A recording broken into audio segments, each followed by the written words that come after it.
you very much, Minister Sahel. Allow me to deliver my remarks. Excellencies, dear friends, it is my pleasure to welcome you to this ministerial meeting. At the outset, I would like to thank our Algerian colleagues and Minister Sahel in person for their work and support during our co-presidency leading to this day.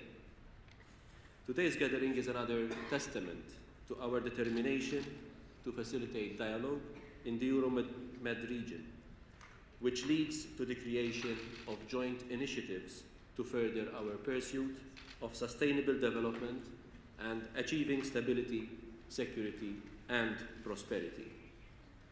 We are meeting at a time when several individual and collective challenges require our joint response. We need only name migration, the impact of climate change, terrorism, organized crime, and radicalization, and the ongoing crisis in our region. We must strive to find innovative ways to jointly address these challenges, and by doing so, the aspirations of our citizens. We will not be able to address these challenges via a top-down approach. We need to partner with civil society and tap the human capital in our countries, and devote particular attention to addressing the aspirations of our youth. We need to create sound frameworks which provide opportunities for stable employment of a good standard. This is a prerequisite for the millions of young people in our region, at a time when there are countries in which youth unemployment and marginalization are still serious issues that need to be addressed. Furthermore, we must never lose sight of the importance of education.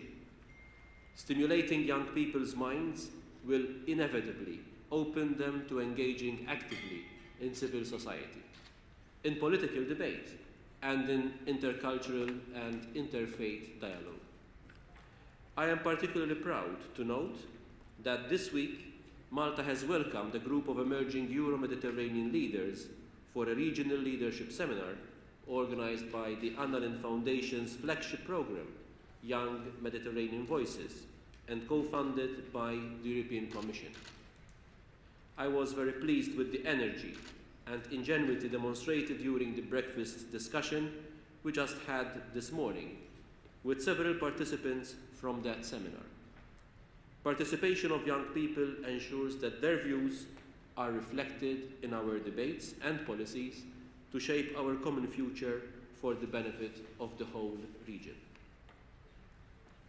The need to integrate our youth and ensure their prosperity is a large part of our overall effort to achieve sustainable development.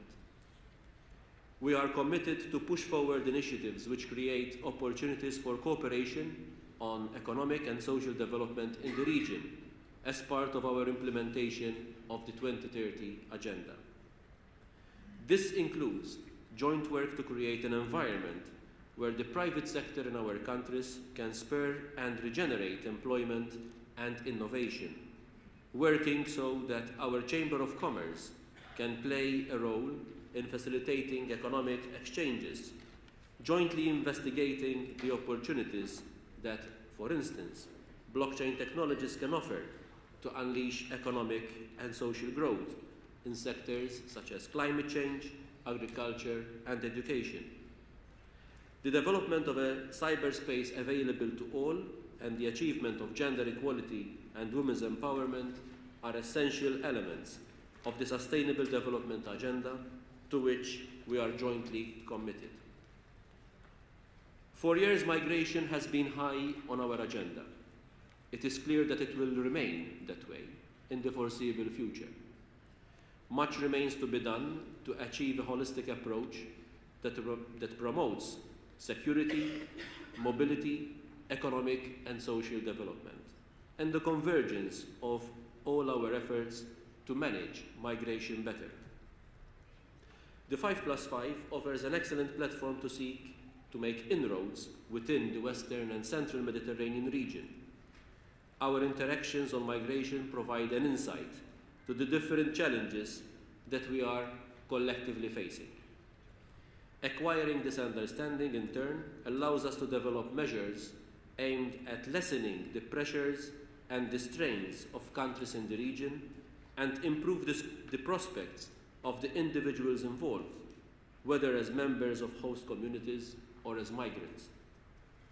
We must adopt a holistic approach that also touches upon people's attitudes towards migration, combating the narrative of migrants as a threat and as a source of fear.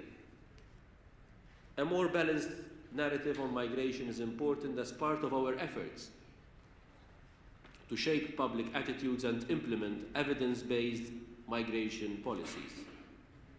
With this in mind, on the margins of the United Nations General Assembly in New York last September, Malta organized a high-level panel debate under this theme, together with France, Tunisia, and the European Commission, and also the ICMPD.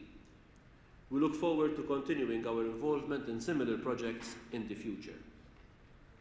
Following the adoption of the intergovernmentally negotiated Global Compact for Safe, Orderly and Regular Migration last December, we are now about to test how a global approach to the challenges in this field will fare.